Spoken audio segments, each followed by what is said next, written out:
So here's my top 10 anticipated films of 2020. Like, I actually had to think about this list for a second because this is my first time actually doing this video on the channel. So I was like, let me let my followers know my top 10 anticipated movies of 2020. It's just a thought. So yeah, so here is number 10. Number 10 has to be Mulan, all right? My list is weird as fuck, okay? But you're wondering who has Mulan in their anticipated movies of 2020. Let me explain, all right? Mulan, it's not because she's Asian, has nothing to do because she's Chinese, nothing to do with that. Just because, Mulan is one of my favorite animated movies growing up as a child, be a man. But yet there's some things I'm really skeptical with, like they don't have Mushu in this movie, like no Mushu. Dragon, not lizard. I don't do that tongue thing. I saw the trailer of it, and the trailer didn't really amaze me, but hopefully the movie can kick ass. Come on. Can it deliver without Mushu? No, number 9 is Top Gun Maverick. Like, I saw a few lists on YouTube. I saw a couple of videos on their list, and I was like, no one didn't mention Top Gun Maverick. Like, Top Gun Maverick, come on. It also stars Miles Teller, so I have no idea. Top Gun Maverick, definitely I'm looking forward to that movie. Also on this list is The Gentleman. Is a movie directed by Guy Ritchie. So this movie stars Matthew McConaughey. So yes, I'm excited for this movie. Let's go. The DCEU definitely needs to come back strong. DC has 2 movies that comes out back to back. And we have Birds of Prey. Yes, Harley Quinn is in this movie. Also, the Huntress being played by Elizabeth Winstead. And also, Black Mass is the main villain in this movie as well. We get to see Black Mass for the first time ever on the big screen. It's like some big characters we're going to be seeing on the big screen. Black Canary first time. The Huntress first time. Even Cassandra Cain, who is the 4th Batgirl. So come on. The next one on the list is The Quiet Place Part 2. I saw bits and pieces of the trailer because, I really don't like watching trailers of my anticipated movies. And I was just like, okay, I'm a little bit intrigued. Oh, okay, it's loud as hell. This movie is loud as hell. Like, it seems like the movie's going to have flashback scenes. It's going to go into what happened and how these aliens came to our planet. Candyman, our next is Candyman. Candyman. This is the remake of the classic Candyman, and also Jordan Peele is directing the movie, and he's writing the movie. Don't remember who stars in it. I know that Tony Todd just signed on to be a part of this movie, so don't know what kind of role he's playing.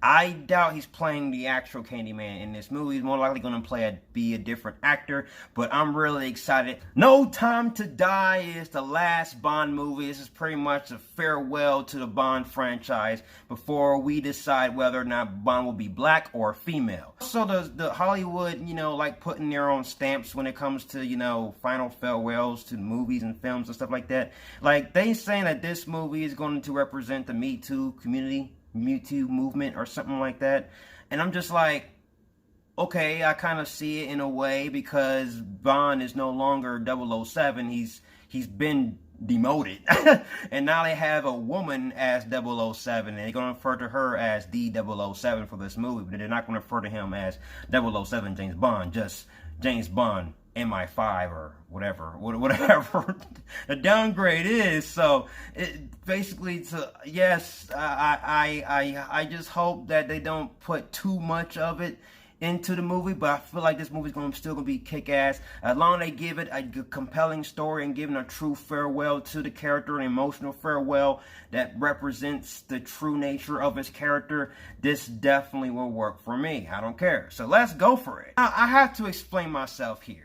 Wonder Woman 84 is not my anticipated movies of 2020, but it's still on my list only because I ran across a few leaks that leaked the entire plot of this movie. I happen to know the plot and certain details of the movie accidentally, so I'm just really worried how the fans will receive. I don't know. I just don't know. I'm not going to say anything about it, but I'm going to keep it at that I hope that the fans like it because I didn't like it. Hopefully the movie is different from what I've read. Hopefully Hopefully, when I see the movies, different from what I'm read. The last two is definitely hard. I had to figure out which one was which. But I had to go with Tenet. It's directed by Christopher Nolan, one of my favorite directors. This is a movie of John David Washington. He's the son of Denzel Washington, so that's all I know. That is all I know, so I have no idea whatsoever what this movie is going to be about. It revolves around time travel. I heard theories that this could be connected to the Inception series. This could be like a spin-off to the Inception. I have no idea. This is a movie directed by Christopher Nolan. I'm excited for it, and I cannot wait. Let's get this going, guys. Number one has to be Dune. Dune is basically the best written novel of all time. This inspired cinema, inspired author. Now, this is a movie that they need to do right. Denis Villeneuve is the director of this movie, and Denis Villeneuve is one of my favorite directors when it comes to cinema. He directed Blade Runner 2049. I like the fact he made the movie its own movie without actually relying on sequels and development towards other sequels or developing a universe. It was its own movie that told its own separate story. And Dune right here, it has a Justice League type cast. I don't remember everyone's name. Javier Bardem, they have Robert Pattinson in this movie. I think Zendaya's in this movie. They have Josh Brolin, Rebecca Ferguson's in this movie. Who else? Oscar Isaac's in this movie. Who else is in this movie? This is a A-star cast, Justice League type cast. It is just amazing, and I'm excited for this movie. It comes out in November sometime. Woo! I can't wait. So that's all my movies that I'm really excited and I'm really anticipated for. So definitely, I'm excited to know what's your list. What is your list? Comment below and let's talk about it. And I'll see you guys in the next video. If you like everything you see and you agree, subscribe to my channel and join me in the Batman family. I have more Batman-tastic reviews in the way. I will have an early review for Like a Boss, and also I will have a review of The Mandalorian. It's coming your way. I cannot wait, guys. You have been warned. Till then, ciao.